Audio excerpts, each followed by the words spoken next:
So joining me today, start with David Hahn. David Hahn joined Integral Ad Science in 2009 and leads product management, oversees product vision and roadmap since that time.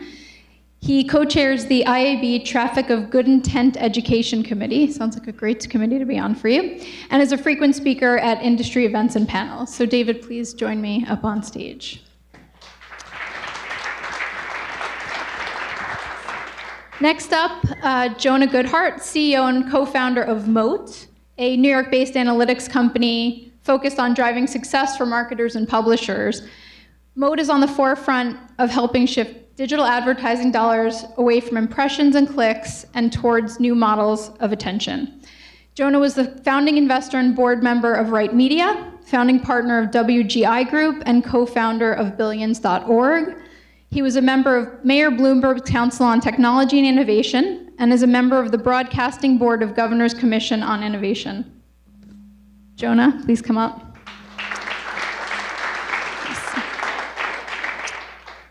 By the way, I feel like I need to go accomplish some things after I read your bio. Long road ahead of me. Matt McLaughlin, COO of DoubleVerify, over 10 years in the internet technology and online advertising management industry. Matt served as president and COO of CUNet, an online marketing agency and software company. Prior to CUNet, Matt had roles in BD Metrics, Performix, and Advertising.com. Matt, please join me. And last but not least, Jason Lin, SVP of Product for the AppNexus Programmatic Media Company Business Unit, worked in the ad tech space focusing on analytics, data, and targeting for nearly 10 years. Held product and leadership roles at ad tech companies such as mParticle, Yahoo, Interclick, Right Media, and Dakota. Jason, please join us.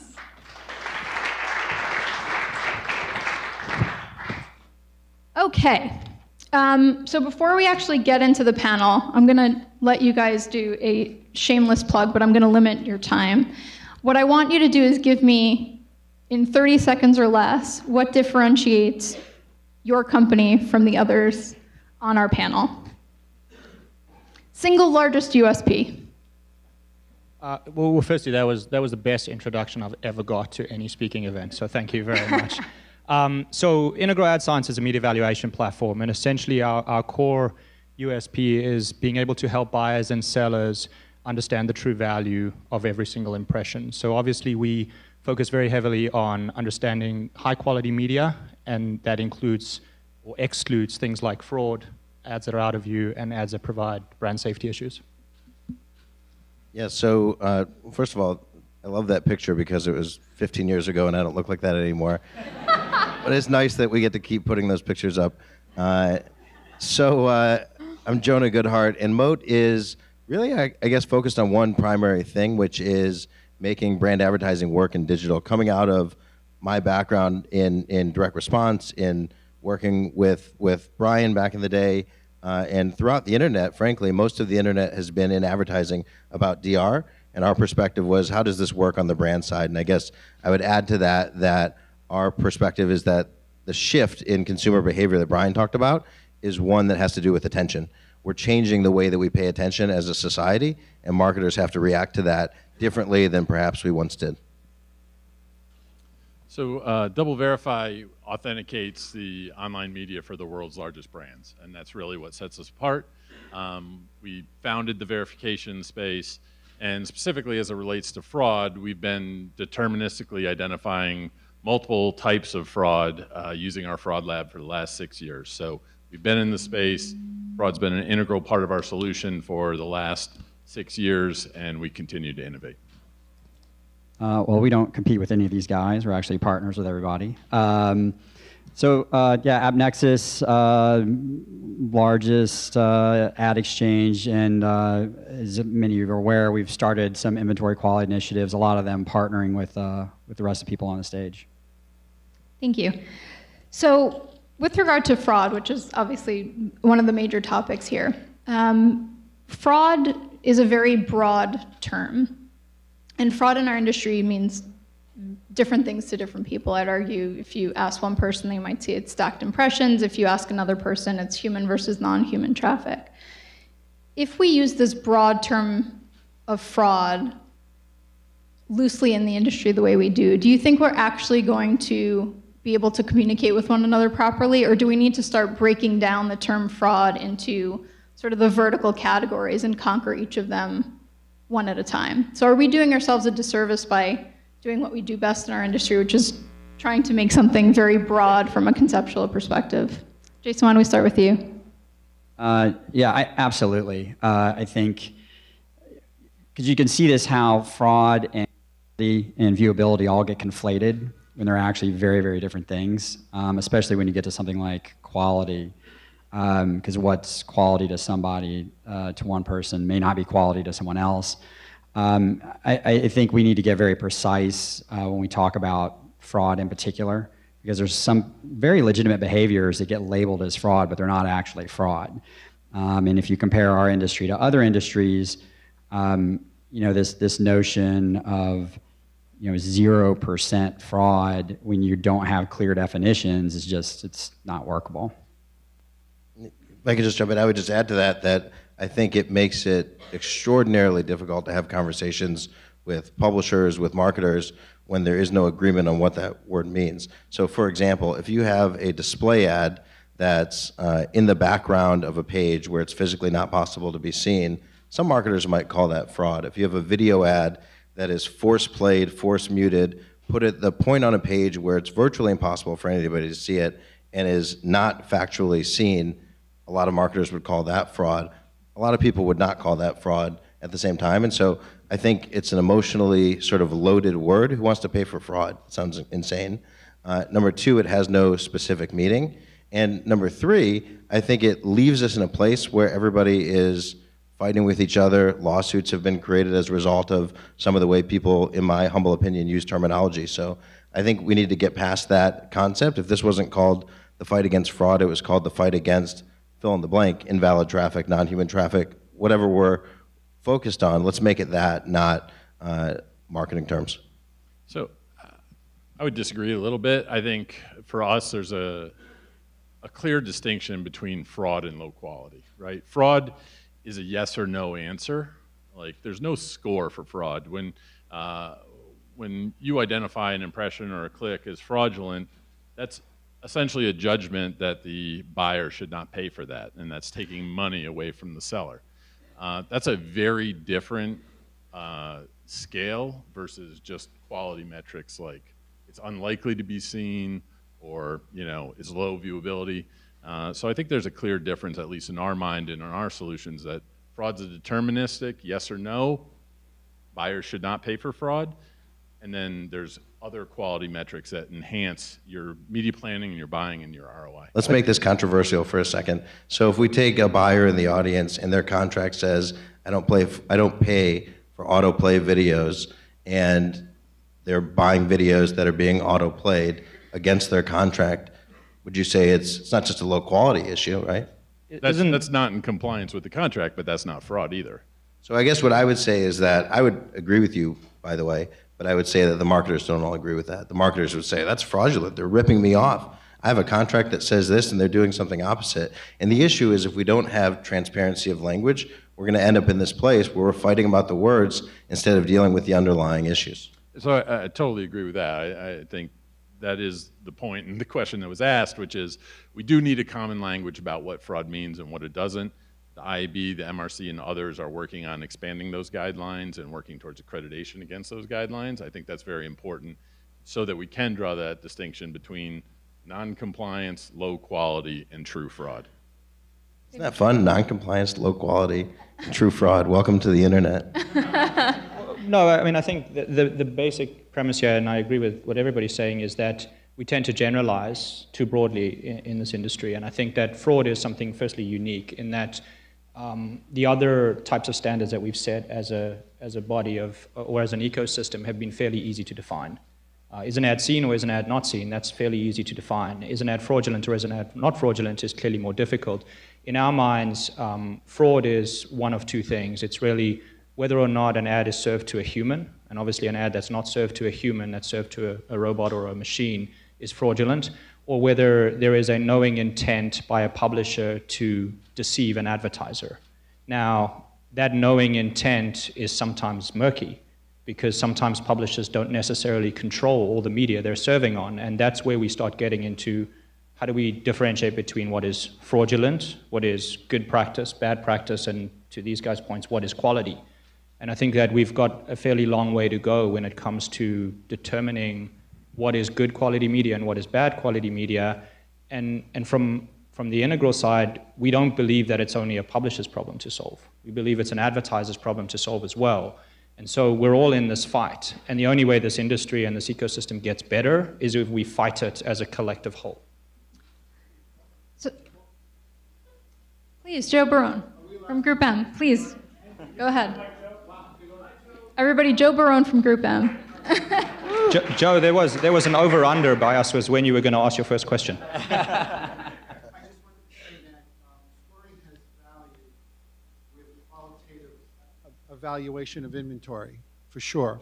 But sometimes scoring is used when you guys aren't 100% sure of whether or not something is fraud. So real fraud is real fraud, there's no doubt. But what gets confusing and hard for us and our clients is when you're not really sure if it's fraud and you score something based on your ability to know whether or not it's real fraud. So I think the definitions are not a problem. We can determine the difference between something that client A might like and client B wouldn't like versus something that's purely quantitatively bad. What's important to us is that we feel confident that you feel confident in what you're reporting to us, right? Which is a different way of applying the scoring. Yeah, absolutely. Actually, that was going to be my similar next question, which is, I know that we're working through it in the IAB, and basically every industry event like this one is talking about this topic. That said, there's going to be a time horizon where there's this, these murky definitions still occur. So, in the short term, does it make sense while we're going through accreditations, et cetera, it takes time to create those guidelines, it takes time to go through those processes of audits in order to get those accreditations. So, that's months, if not years out, many months, if not years out. Should we agree on a specific confidence level within your technologies? Because to Joe's point, if it's not 100%, but it's not 0%, shouldn't we all agree so that publishers and advertisers don't have teams of people analyzing, between IAS and MOAT numbers because there's a 25% discrepancy and they're trying to figure out why and who's right? I mean, I guess my point would just be that, and maybe it's sort of behind Joe's question or comment, is that if we don't have clarity of what's actually being measured, if that's opaque, then it's hard for any of this to make much sense. And so if vendor A, company A, looks at a massive amount of proxy traffic coming through a proxy IP address because somebody's in another country, as an example, and is accessing content in the US site. If a massive amount of traffic comes through that, some people would look at that and say, that's suspicious, might be a word they would use. Other people might look at it and say, it's a massive amount of proxy traffic, and that's what it is, and you can choose to look at it or not. But I think the issue is that everything is trying to be simplified so everybody looks at the rolled up number, and without transparency of what goes underneath that, those numbers are never going to match. So when people had concerns about viewability, which by the way, in a vacuum works perfectly, it's the complexity of ad tech that makes this pretty difficult. But we have a very clear definition that's been stated for the last 4 years of what a viewable ad is, and we don't have perfect matching on that. Now in the fraud arena, we're not even agreeing on terminology, what the definition is, what goes into it, and then we're saying the numbers don't match. Well, I think if you look at any industry that deals with fraud, there's typically fraud really becomes prevalent during innovation cycles, and then you get to a point where you start getting forensic accounting, and then that people get into start getting vigilant, and then proactive things start to happen, and we're sort of in this cycle. And every industry that deals with fraud effectively gets to well, what is acceptable fraud? I mean, you look at the credit markets, you look at the medical, healthcare insurance, any of the insurance markets, and if you don't come to sort of okay, here's the working margin, we know if we innovate, we're going to have X amount, and we're just going to tolerate it. If you say we're at a 0% tolerance level, then you just have to stop innovating, you have to lock down, everybody gets into a forensic mode, and then that's all you can do. I feel in our industry, and people might disagree with this, but we accepted the reality of multiple ad servers, and we got to this thing of saying, well, discrepancy tolerance around this is fine. And I feel the exact same way with fraud or quality and viewability and some of these things of saying, okay, well, this is an acceptable level where we know everybody here is actually trying to add value. Maybe we're not precise, but let's keep innovating into a point before. It's like, let's work together to say, we're in a good situation here. With fraud, though, it's always going to be innovation. The more we stop, the more the bad guys are going to try to find holes in the system. So, yes, discrepancies exist. We're all very well aware of that. Probably the three of us on this stage hear more about it every day from our clients than anybody else. Standards will emerge. There's a lot of work going on with the Trustworthy Accountability Group and things like that. I think, though, that leading into standards, leading into certifications, leading into some of the technical leveling, if you like, of the definitions, there are a lot of things that as an industry we can do around best practices. If any publisher is in this room buying 1 million uniques a day for $9.99 on eBay, guys, come on, that's not real traffic. So we can, as an industry, take steps to closing the gap. If there are publishers who are knowingly, framing ads into 1x1 pixels, and I'm pretty sure there are none in this room, that's fraud. So there's no reason to wait for the standards. There's no reason to say, well, until we have clear definitions or until we have zero discrepancy or close to zero discrepancy, there's nothing we can do about it. And then lastly, I think where the buy side really needs to take a look at themselves is how we're measuring performance. The reason there is, or one of the reasons there is so much fraud, is because buyers are paying for it. And if we stop paying for it because our attribution modeling starts to change, there's not as much incentive for people to serve ads into 1x1 iframes because a last touch model gives them credit. To your point about kind of creating standards, but there's always going to be bad guys. I mean, I think to Jason's point, there's bad guys in every system, right? And it's sort of a credit to our industry and the growth mode, the fact that there are people taking advantage of these opportunistic, even though it's hurting our industry as a whole, it means we're growing up, right? It's sort of part of the maturation process, I would say. In the process of us getting to this common standard, it's great that now we're publicly saying that we're all going to work together to get to a standard. We're writing notes, just so you don't know. But in the meantime, when a buyer and seller have these discrepancies, I mean, to Joe's point, and it's something that I think folks on the buy and sell side deal with regularly, how do we work with you better to get to the bottom of things? Because sometimes it's difficult to get sort of proper definitions of how you account for fraudulent versus not fraudulent, or suspicious versus non-suspicious, and it's difficult to get those definitions because it's sort of secret sauce that doesn't, if you share it, then I don't know, something's going to blow up. But but isn't that doing our industry a disservice? Because I understand the need for a secret sauce in an organization, but the flip side is when you're talking about something that is really an accountability question and a measurement question, can you really have secret sauce in a business like this? So I think I want to build on what David said, which is innovation and investment by companies that specialize in fraud detection is really what creates the discrepancies, and the standards are not going to eliminate discrepancies, right? I can say I detect bot fraud by having somebody look at 100 impressions a day and make a determination yes or no, right? I do it, I follow the standard, but I'm still not very good at it, right? So the discrepancy issue is really about the quality of the detection of the individual company and how good their coverage is. So I think to address that, the companies do need to be more open and be willing to talk about what it means when they identify something as fraudulent, or if they assign it a score, what does a particular score mean? And so that we can dig down and say, for any site, for example, that DoubleVerify identifies as participating in site fraud, we have had an analyst identify, classify the data, document the evidence before the classification takes place, right? And so it's about investigating the processes behind the algorithms to gain that confidence. And it's difficult when there is not an accreditation and marketers and everybody has a million things to do in their day. But if you really want to understand what goes into it, I think it's up to companies like us to describe our processes. We can't give away exactly what we're doing, but we can at least describe the types of evidence that we use, the processes that we follow in order to make these identifications. So I'll try to be a little bit controversial. I disagree. I think that... Jonah, you're getting a reputation for this. I know, I like it. Well, I guess this is the appropriate building to disagree with everybody, right? Brian sets a good example here.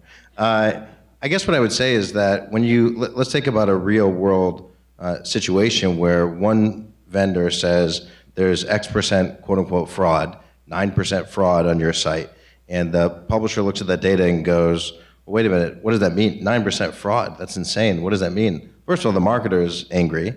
Second thing, we're not paying for that. Third thing, the publisher's backpedaling going, okay, how did that happen? What is it? Where did it come from? The solution, in our opinion, is what the solution is for a lot of things: sunshine and transparency.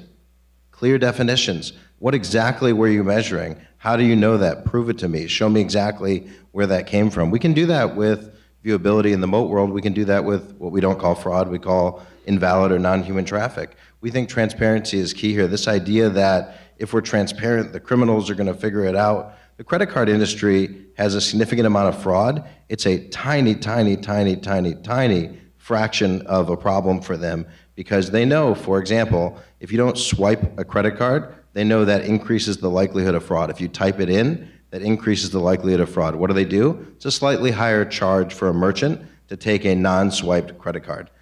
Do fraudsters know that that's the case? Of course they know that that's the case. Does that mean that we shouldn't be transparent, that we're tracking for whether the credit card was swiped or not? No, we should be completely transparent. And by the way, we're talking about the information being shared with Joe Barone at Group M and his clients and the New York Times. And so this idea that these guys are somehow going to leak it to the criminals so that the criminals are going to come back, I just think it doesn't make any sense.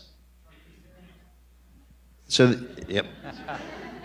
I don't think anybody's saying they're going to leak it to criminals. I think the question is, how much of your specific algorithms do you need to expose to convince someone, right? I don't think everybody's for transparency.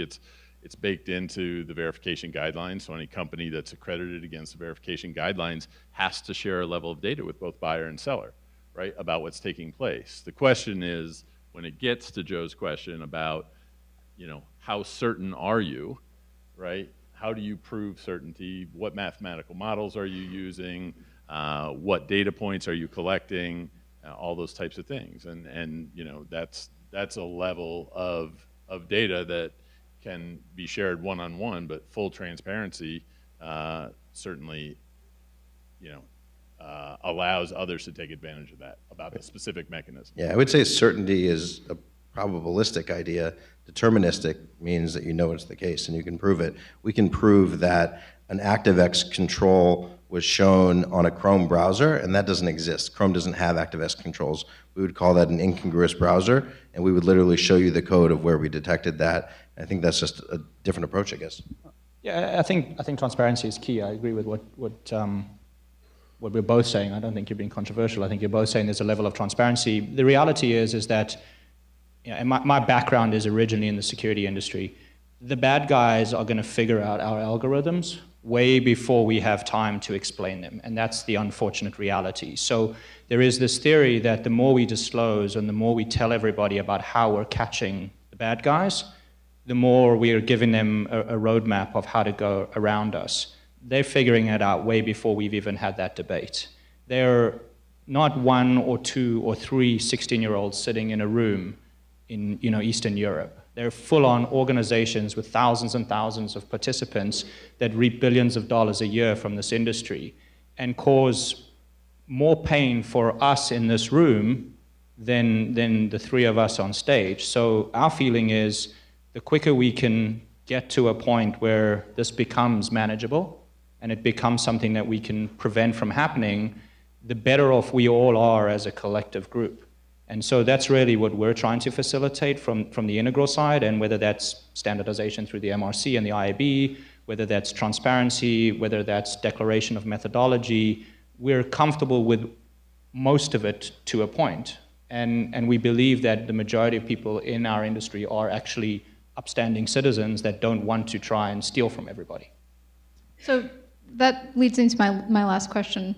We have to state it 40 seconds or less from each of you, please. So my last question was going to be about, and I sort of touched on it, is you said until we kind of get control of, I'm paraphrasing slightly, until we get control of this issue, which implies that we are not in control of this issue.